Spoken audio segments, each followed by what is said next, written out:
information. So we see us building and setting up ourselves to create like a machine. We want to be empowering 1,000 people to lasting change and wake up in the morning going, there's 1,000 people that we're helping today. Yeah. How cool is that? That would just like light my soul on fire. I would be like, I know. There are 1,000 people that we are changing their lives. Like how you can't get more special than that.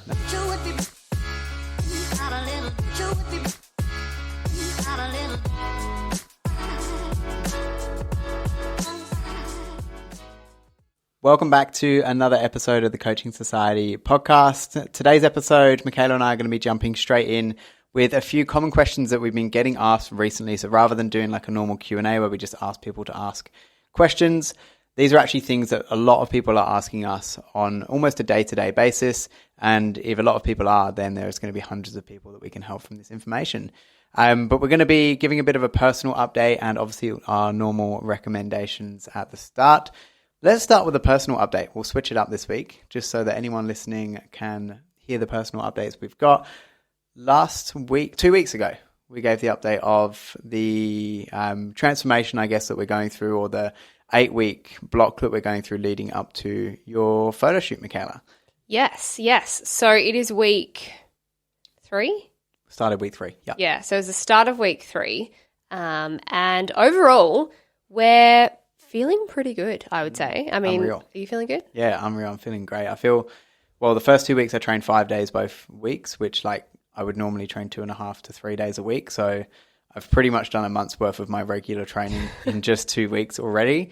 Unheard of. Yeah, and I feel like for me, my physique is changing already just from knuckling down with my nutrition. And the best thing about it for me is that I haven't been crazy strict. Like I haven't been restricting myself. I haven't like literally just been going through the weekends, like not going to social events or anything like that. So, yeah, I've still been able to enjoy social life. And from like an outsider looking in as well, I feel like your productivity levels have increased so much. Like even like at work, like the amount of work that you're getting done and still like even offering me a helping hand when I've got a lot on my plate, it's been amazing. So I think that goes to show the benefits that doing something like this has on not just like your physical or physique, wider term as well. Yeah, absolutely. I think when you get your shit together, a lot of people say how like your energy levels increase, and that is one of the most overlooked, I think, benefits of working on your health and fitness, because that's where you will increase your productivity. So it's probably my biggest argument for when people say they don't have the time, because you will buy that time back because your energy levels will be so much higher. So your productivity will improve and then you get the time back. So for example, if I was working, let's say I'm working 10 hours a day, and I start getting my shit together with my training, my nutrition, I will have better energy. So instead of working 10 hours, I will do that work in 8 hours because my productivity improves. That gives me 2 hours back that I've probably spent getting my training and nutrition on track, meaning that I've actually worked on my health and fitness. I've got the same amount of shit done and I'm moving towards my goals. So. Yeah, it's like your ROI, so your return on investment is a lot higher. Like you might be investing for you, this is time, but you're getting such a higher return, which is productivity, which for you is going to be a return on investment. Yeah. So I'm loving it. Sure. How are you doing anyway? I'm good. I just got back from Sydney, so seeing some of my girlfriends. So I'm feeling a little bit tired, to be honest. But as a whole, and I think this is something that I wanted to share on the potty today as well, kind of about like a change in circumstances, I suppose, with what I've got going on. So as you would have known from the episode 2 weeks ago, I think it was, obviously doing the photo shoot. So when we announced our photo shoot, we had 10 spots available and we're like, cool, we'll fill all 10. If not, like we'll jump in.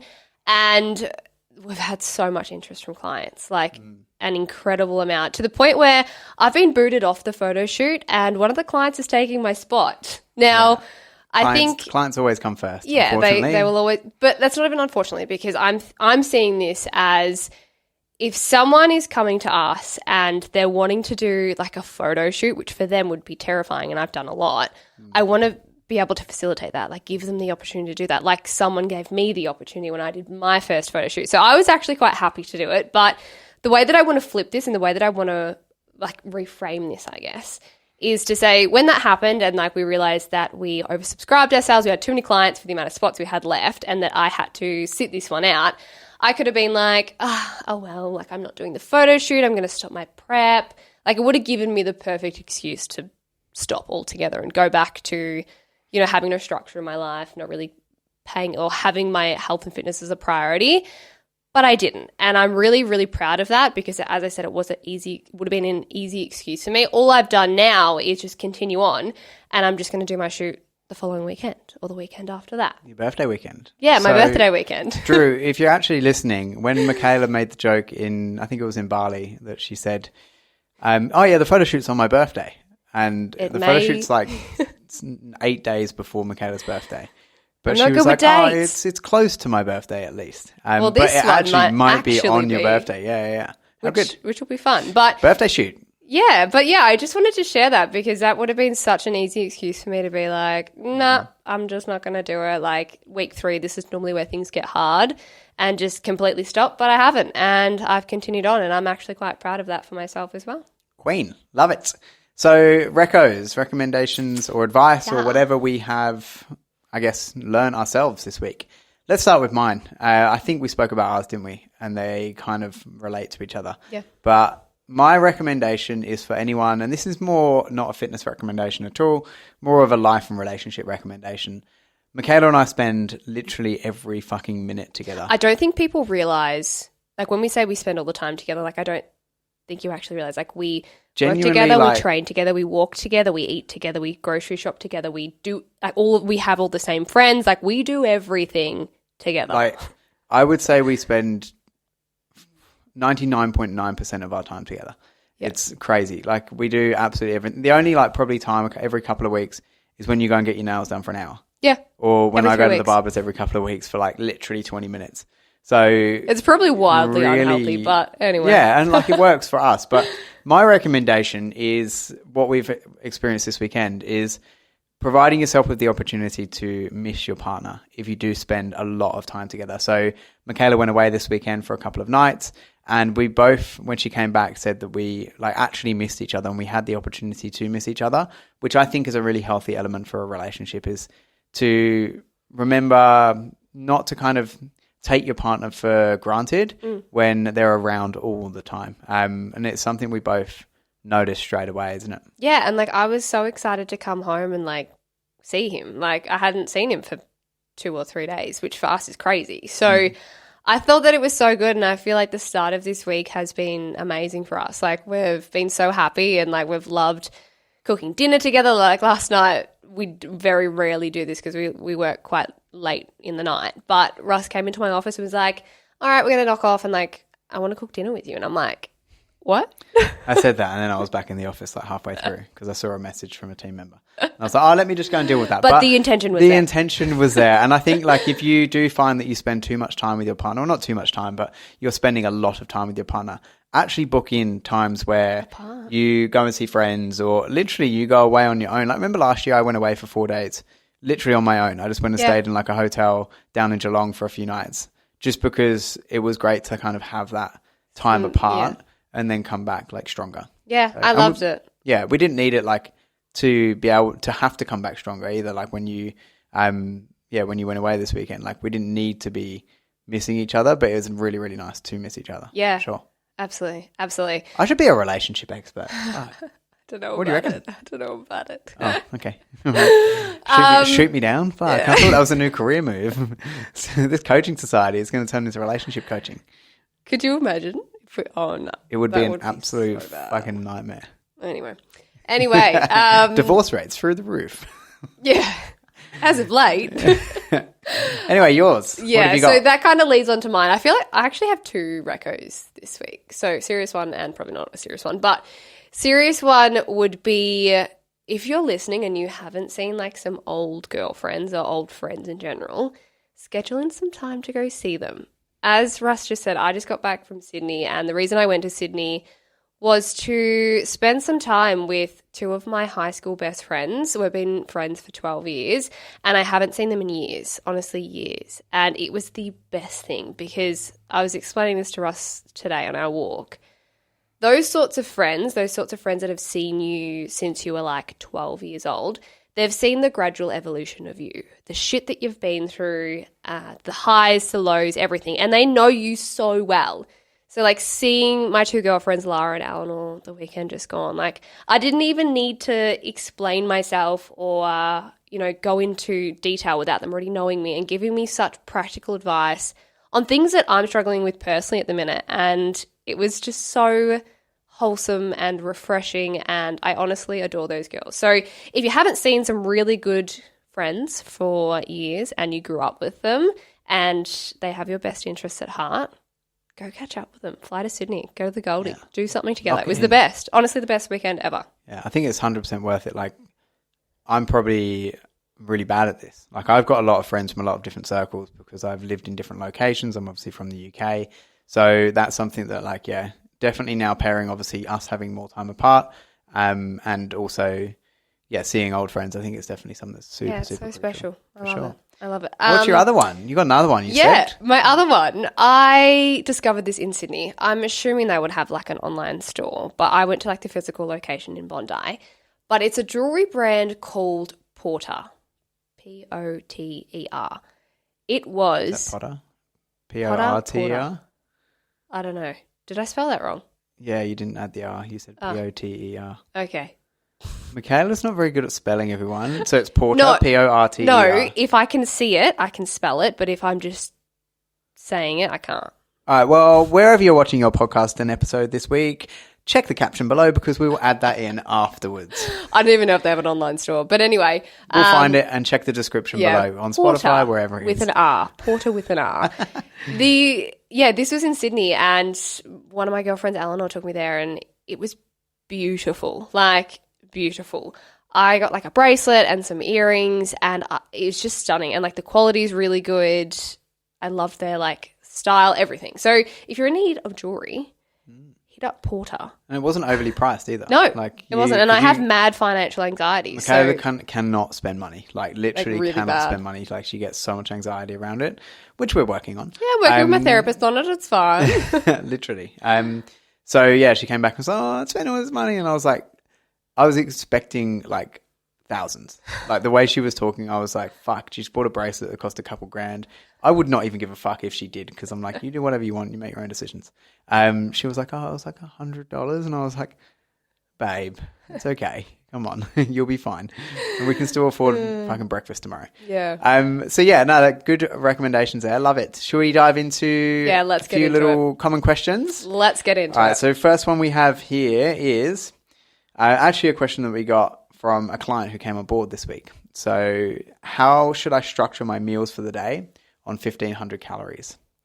Which is really common because a lot of people get the number of calories that they want to consume and they don't know how to actually structure their meals throughout the day and their day's worth of eating. It can be quite overwhelming.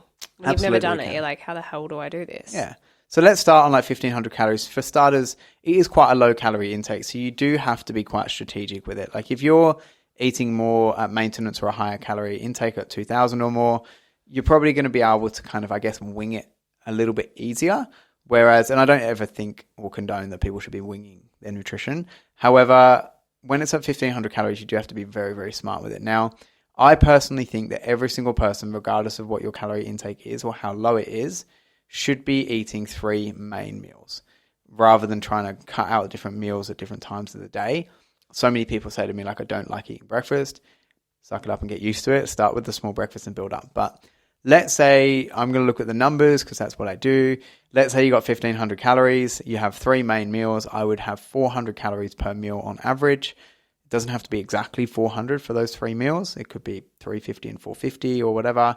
But that will give you 1,200 calories. That leaves you 300 left. Then I would look at having 2 snacks that are 150 calories each or 300 calories total for the 2 snacks. So 1,200 plus 300 is your 1,500.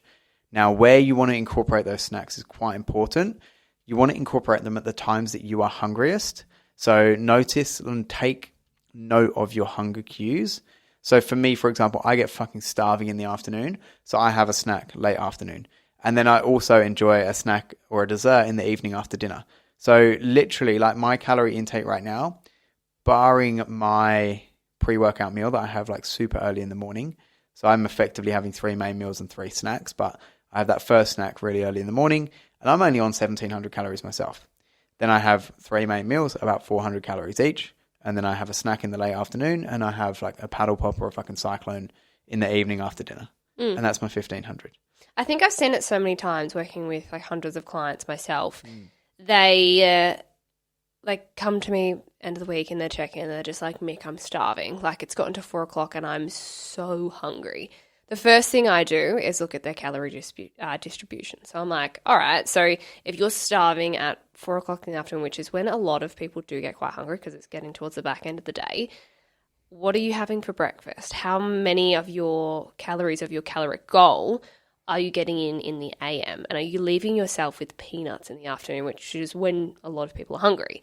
So a lot of the time when I look, it is, say they've got, I don't know, a 1,500 calorie goal. They've got like 700 calories in the morning and then only a few hundred calories in the afternoon left. Like, of course, they're going to be hungry. So looking at it with a bird's eye view and being like, okay, cool. This is my goal. This is how I want to distribute it so that it's even across the course of the day and that it's favoriting when I'm most hungry is definitely the best way to go. Yeah. So simple, but so important. 100%, especially when you're in a deficit. Like when you're in a deficit, you need to work towards satiating yourself and best way possible. Yeah, exactly. And making sure that you're as least hungry as possible. Like you will be hungry in a diet phase or in a fat loss phase. That's normal, but you need to break your days up and your meals up to suit. Yep. And then the other thing I would suggest as well is looking at kind of your behavioral patterns. When, like again, when are you most hungry, which is not necessarily behavioral, but what's your favorite meal of the day? Like, what do you look forward to? What's your like soul foods, I call them? For me, it's my dessert. I love ice cream every single night. So whenever I'm in like a deficit, I'm dieting, whatever it may be, the first thing that I track in MyFitnessPal is that meal because that's what I love. And if I don't get that, that's when I start feeling restricted and like I'm quote unquote dieting and not liking what I'm doing. So I put that in first, making sure it's even, of course. I'm not going to have like a 1,000 calorie dessert when I've only got 1,600. I'm only eating 1,600 calories. That would be very stupid of me. But I track that in first and then I reverse engineer it back to be like, cool, my last meal that I track is going to be the meal of the day that I actually don't really give a shit about. Like for me, that's breakfast. I don't really care about recce. So I don't mind if I have to have oats or a small breakfast. Yeah, like oats or like a small breakfast or something that I don't love because I don't really care about it. So working it that way as well can definitely keep you on track a lot better. Yeah, absolutely. Another thing to be mindful of as well is when you're looking at hunger levels in a deficit and how to structure your days is you want to just keep it simple. So many people overcomplicate it. Like the biggest mistake people make is that they have really big meals when they're trying to eat in a deficit. And if you have 600 calories for breakfast or 600 calories in your lunch or your dinner, then you're pretty much fucked for the rest of the day because your other meals are going to be so small. So make sure that you're evenly distributing your calories with your 3 main meals, but leave a bit left over for snacks.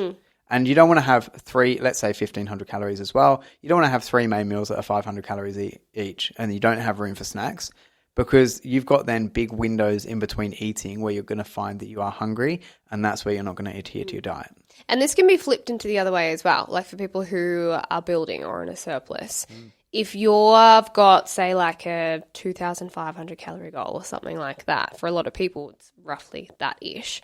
If you're having like barely any food at the start of the day and then all of a sudden you've got 2,000 calories left to eat for dinner, fuck that. Yeah, exactly. You want to spread your meals out. I've been there. Fuck that. Look at your day's worth of eating and spread it out like from the start, from your first meal to your last meal.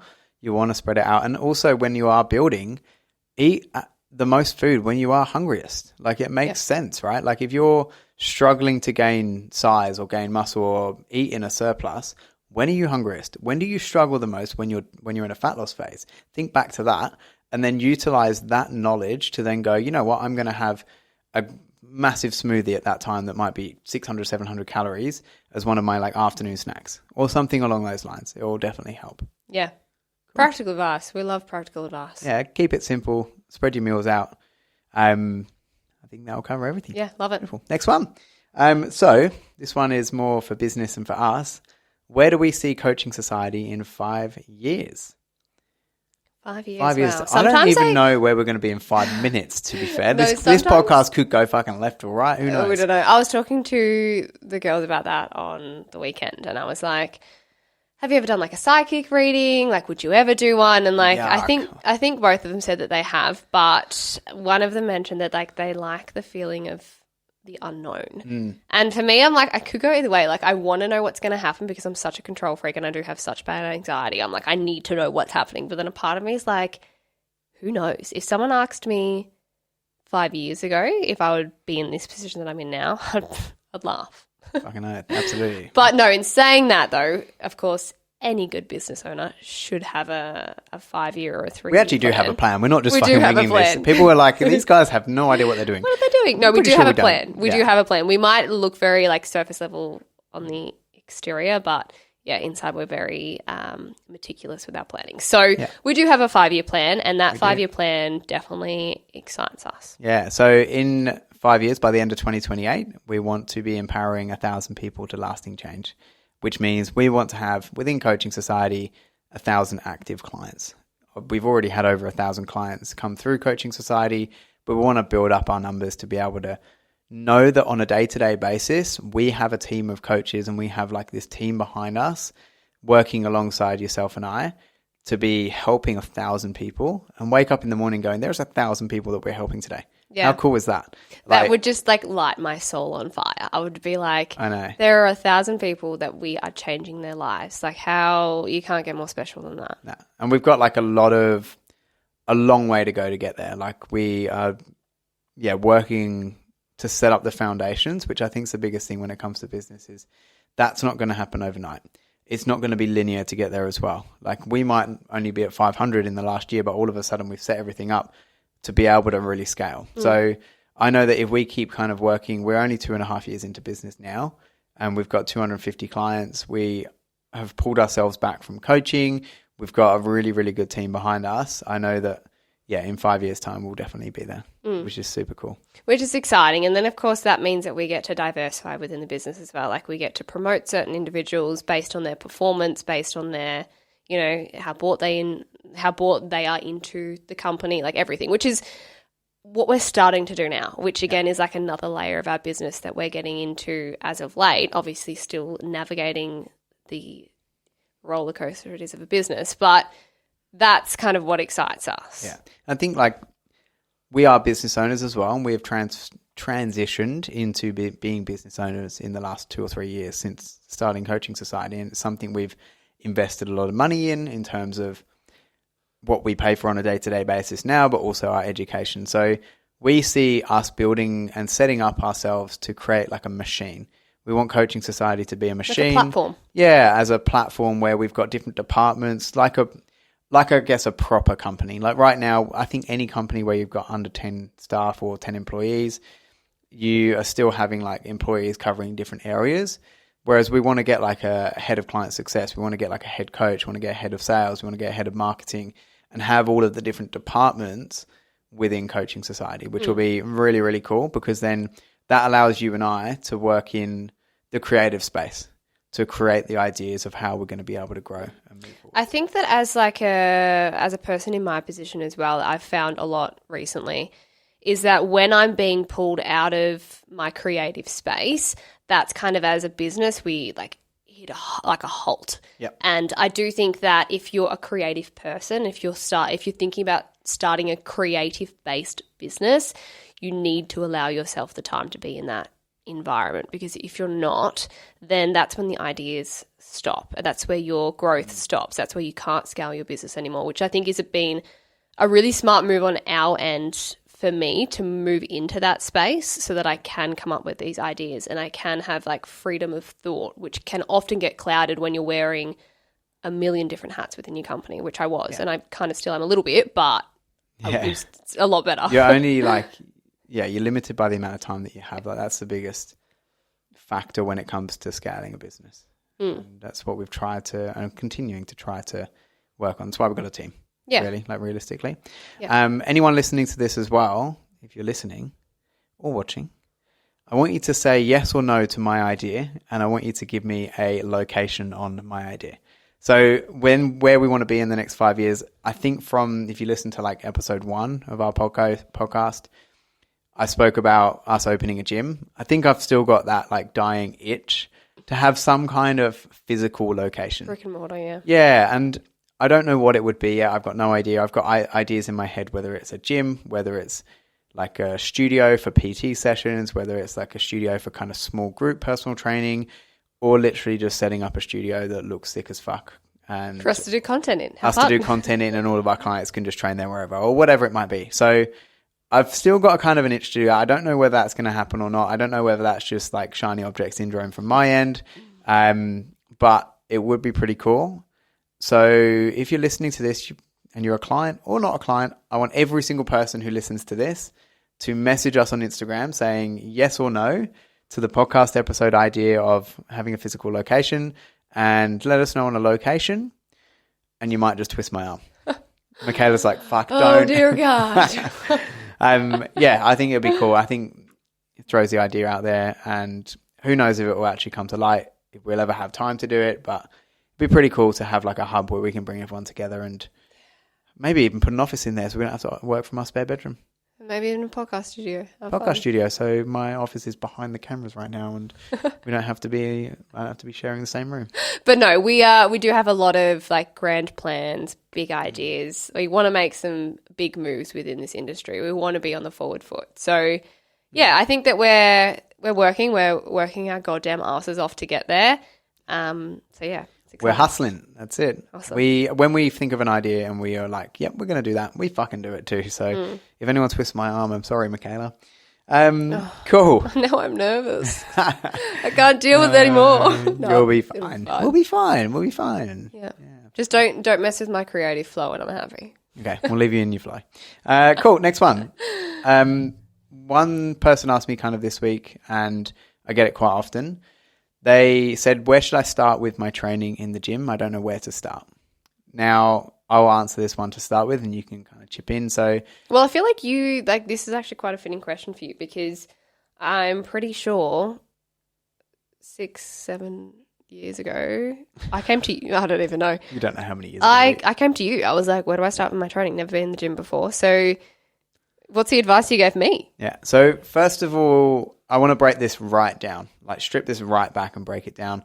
The first thing you want to think about is how many days can you actually go to the gym? Like, let's not even think about what you fucking do when you get there first. Let's think about how many days you're actually going to be able to get there, and be realistic on that, because I get a lot of people say, I'm going to train 5 or 6 days a week. And I'm like, what do you do for work? They're like, I'm a nurse and I do split shifts and I work 60 hours a week and I've got 2 kids. Never been to a gym before. Yeah, I've never been to a gym before. And I'm like, how are you going to go 5 or 6 days a week? So however many you think you can go one less. Like, always taper it down one. If you think you can train 5 days a week, work out how you can get there 4 days. If you think you can do 4, work out how you can get there 3 days. I think just on that note really quick, don't forget what we're about to say. Oh, I've forgotten. No, but I do this all the time. At least it's not as bad as the first episode. I think I interrupted you every 2 Yeah, Michaela was really anxious in the first episode. I was so felt anxious. like she had to be talking all the time. So every time I opened my mouth to talk, she'd be like, oh, can I speak now, please? No, because when there's silence, I get really anxious and awkward and I'm like, oh, quick, fill it. Don't ever do that on camera again. Love fuck. it. What were you going to say? You've forgotten. Yeah. Number of days of the week that we were going to train. Oh, yes, number of days of the week that you're going to train. I feel like as a newbie in the gym as well, if you're saying you're going to do 5 days a week and you've got all of these external circumstances going on, if you don't hit 5 days a week, you're going to be really disappointed in yourself. And you're going to get down in the dumps, you're going to chuck in the towel, be like, why am I even doing this? I can't even do 5 days a week. When you're probably doing 4 days a week, which is pretty good. So it's always good to scale it back and then scale back up. And we're very much now under the mindset of less is more as well. Like if you go to the gym 1 less session per week, but you do that every single week, you will actually put more into those training sessions. So you'll get just as much benefit from it. And also, obviously, as you said, like the mental side of things as well. Now, let's look at, once you've worked out how many days you want to train, ideally the type of training that you should be doing. So I always recommend strength training comes first, and then any other training or elements of training that you want to do, like we spoke about last week with Drew's podcast, like the fuck around and find out. Speaking of Drew. Yep, Sunday Run Club. I'm Jumper. I'm back into my running, so I feel like I can actually wear this. When I wasn't running, I didn't. You felt like you were a bit of a fraud. Yeah, a bit of a fraud. Yeah. Day 2 of running. Anyway, strength training, I think, always should come first in anyone's training schedule, and then you add all your other little bits and bobs around it. Now, when it comes to strength training and not knowing where to start, I'm suggesting that whoever is asking this question and people asking this question are a beginner. Like, they've not really done much work in the gym before. So I would always look to keep it as simple and easy as possible and do mixed training sessions where you're mixing upper and lower. If you were to do an upper body day and a lower body day, so you get so many people like with the bro split doing like a push day with upper body for chest and then a upper back day, or so many chicks now doing glute days or lower body days. If you do that, you're going to completely fuck your legs up, or you're going to completely fuck your upper body up and train or overtrain for your own capability and ability levels, that you're then not going to be able to walk for 2 or 3 days, or you're not going to want to train. So it will then give that negative relationship in your mind around exercise because it hurts. So do mixed body days where you split up your upper body and lower body on each day that you train, so you're not completely wrecking a specific body part. And like, we've all been there. I'm pretty sure I used to do a very similar thing before I got proper help, and I'm sure you can, but when you're trying to sit on the toilet after like a killer leg day and you're like sliding down the walls, I don't want to be doing that. So of course I'm going to avoid going to the gym. Yeah. That shit's painful. It is. So once you've worked out kind of what muscle groups and stuff you're doing on each day that you train, we then want to work out what sets and reps you're doing. So I would literally keep that, again, as simple as possible and do 3 sets of 10 of each exercise that you're going to do. Okay, so you don't have to overdo it. You don't have to be on a machine and doing 10 sets or anything crazy like that. But you also don't want to do too little. You don't want to go into the gym and just do, which I have seen before, and it's just people just going into the gym for the sake of it, in my opinion. But people going in and literally doing 1 set on each machine and working their way around the whole gym. That's not what I mean by doing a mixed body day where you work all your muscle groups. You don't just use every machine. But I would say pick 5 or 6 exercises. Okay, you don't have to pick 10. You don't have to get overwhelmed. Like, if you pick 10 exercises, you'll get very overwhelmed. And just do 3 sets of 10 on 5 or 6 exercises to start with if you're starting out. So that is going to create a really nice, stable program for you. And make sure that then when you do that session, you then back it up by doing different muscle groups or different body parts on the next session that you do. And that will help keep everything nice and balanced. So you've got sets and reps, 3 sets of 10, 5 or 6 exercises, and you've got... How many days a week to train? How many days a week to train. You've got your body parts. One other tip, I guess, is when people don't know where to start in the gym, use 2 things. Use machines. Barbells and dumbbells are fucking scary. Like, a lot of people get very intimidated. And without being stereotypical, females get very fucking scared of barbells and dumbbells. I can vouch for that. Like, I was training yesterday morning, Monday morning itis, where people are, every fucker's in the gym on a Monday morning. I said to George, where were these guys yesterday? Because we trained on Sunday, which is the first time I've trained on Sunday in about 6 months. All right, big Ed. But I was like, where are these people yesterday? Like, there was so many people in the gym and everyone was over by the dumbbells. The dumbbell area felt crammed. And I said to George, how busy is it? And then he went, yeah, it is. And I looked around and I went, no, it's not. Look around. Everyone was in one spot, right by the dumbbells. And that's why it's intimidating. The other thing is there's the element of kind of safety when you don't know what you're doing or you're not sure what you're doing with dumbbells and barbells, because they're free weights. They're called free weights. They move.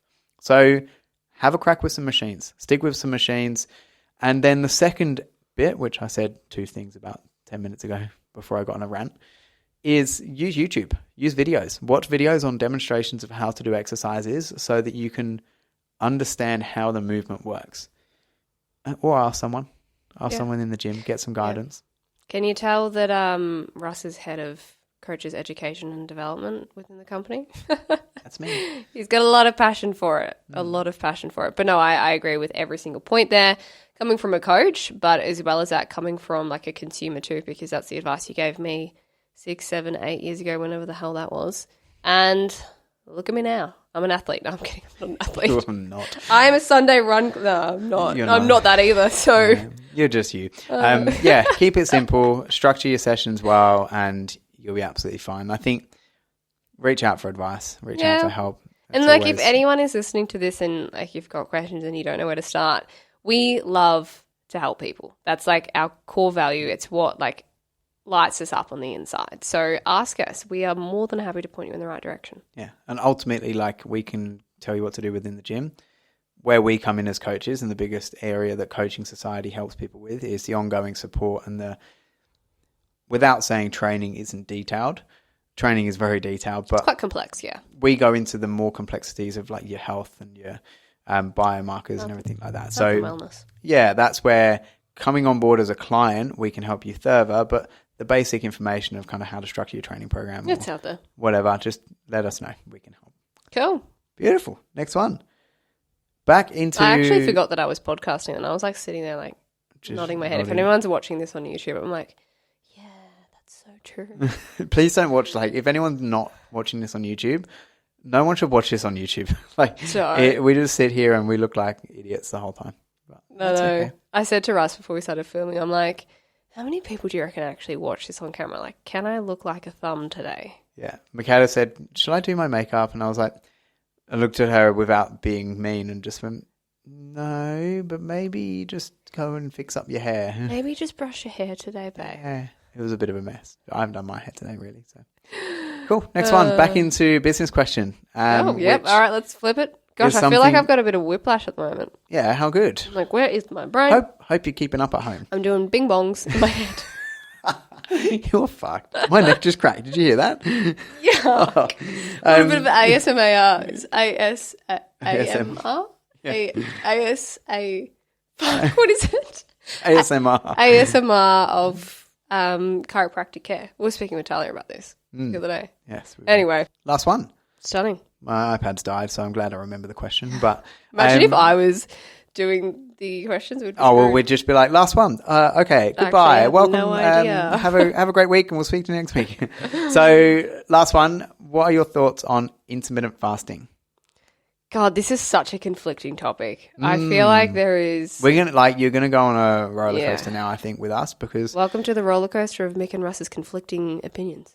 Because I think we've spoken about this already, and we've got very, very conflicting ideas on it. Like, I think intermittent fasting and negatives. First of all, it's similar to what we were talking about earlier when it comes to like planning your days, like your meals of the day. When it comes to intermittent fasting, think of it more just like meal timings. But a lot of people with intermittent fasting correlate it with skipping breakfast, and they think if they just skip breakfast, that's intermittent fasting. But the reason that intermittent fasting is a fat loss approach is because it shortens your window of eating food.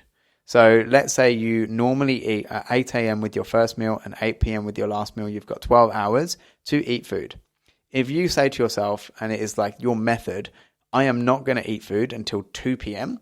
and then I'm going to finish eating food at 8 p.m., you're not going to eat as much food in that time than if you were to eat for 12 hours. You're cutting your window of eating food in half. So high chance is you're going to eat less. And ultimately, when it comes to fat loss, it comes down to calories in versus calories out. So the number of calories in are going to be less if you've got less time to eat food.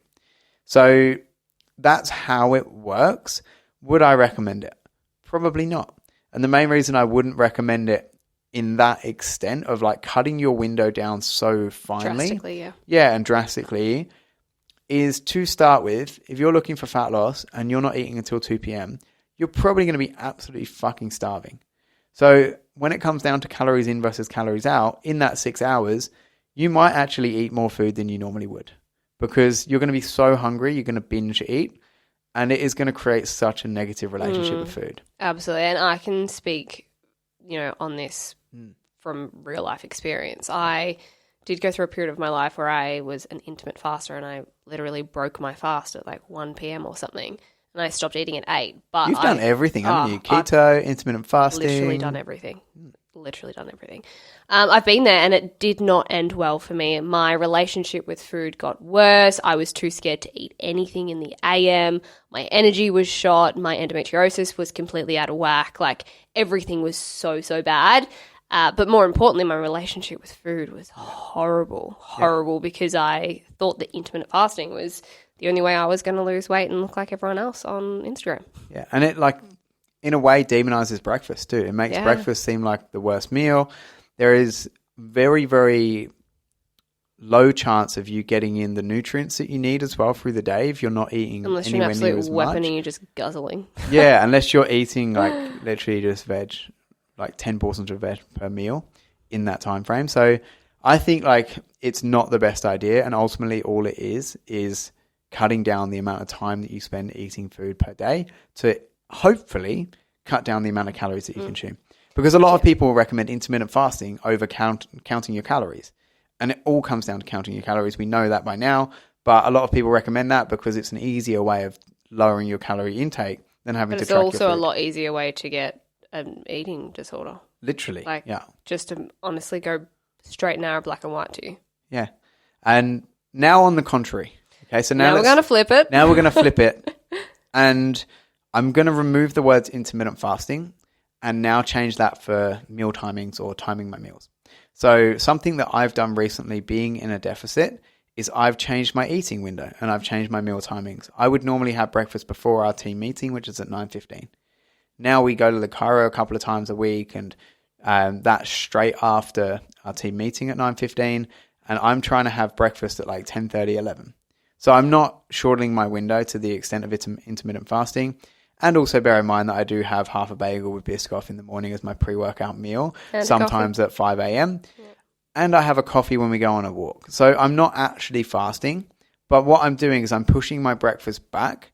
Even though I am actually hungry at like 8, 9 o'clock, as I normally would be, I'm saying to myself, you know what? I'm going to be less hungry in the afternoon, so I'm going to push my meals back a couple of hours. And that ties into the first topic we spoke about earlier with meal timings for the day and like planning out your day. Is if I don't eat my breakfast until 11, I'm probably not going to have my lunch until 2 or 3 instead of 12 or 1. And then I have a snack at 4 or 5 and then dinner at 6 or 7. So I am shortening my window because there's going to be less times in between all of my meals and my snacks where I have the opportunity to be hungry. But I'm not shortening it to the extent of just 6 hours between 2 and 8 in the afternoon. And I'm not cutting out any of my meals. I'm still eating the same number of meals. I'm having... If you were to count snacks as separate meals, which I think you should, I'm having 6 meals a day. If you count my coffee as well, 7 meals a day. Because I'm literally consuming food on 7 different occasions. Mm-hmm. So it means that I'm just then doing it spread in different timings to enable me to meet my calorie goals and prevent hunger. Yeah. I have nothing else to add, Eve. Oh, great. Well, I was looking at you for a bit of added advice. So no, that's me anyway. Welcome to my TED Talk. I was going to say, welcome to my TED Talk. Yeah. No, but I 100% agree with you. I think that intermittent fasting, it gets thrown out there so often these days, and a lot of people can take it down a really negative path. Yeah. Like a lot of women, a lot of men have as well. So if you're able to flip the language that you use or the terminology that you use and actually look into it and work out exactly what is intermittent fasting and how is it going to benefit my life, how is it going to make my life easier, then you're making a more informed decision as to if you think that this methodology is going to work for you or not. Cool. And not to just demonize intermittent fasting, but I got 3 more negatives to hit you with. So first one is if you're shortening your... Negative Nancy over here. Sorry, if you're looking at... Where were you 6 years ago when I needed this advice? Well... Probably in the UK doing something. Yeah, I was somewhere. So first one, I'm probably going to forget all 3 now. Thanks for cutting in. Sorry. First one is if you are obviously looking for intermittent fasting as a fat loss method, you're limiting the amount of time that you can eat. You want to make sure you're retaining as much muscle mass when you're in a deficit as possible. So if you are limiting the amount of time that you are eating, you're limiting the amount of opportunity to increase your protein intake and eat enough protein, which you need to help you maintain and retain as much muscle as possible. Now you've made me forget all of them. I literally didn't even say anything. Oh, yeah, you broke in at the start. Well, that's one other problem with intermittent fasting. I was going to give you 3, but we'll I've leave the 2 forgotten for next 2. week's episode. Yeah. When they come back to him. Thanks, babe. I didn't even say anything. I was literally sitting here No, nodding. at the start. You broke it. That means that you honestly forgot it in like 0.5 seconds. Yeah, because it was all there ready to go. I was going to go on a ramble. All good. No stress. You can thank me later, everyone, so you didn't have to listen to another one of Russell's tangents. All right, cool. We're going to have a domestic now.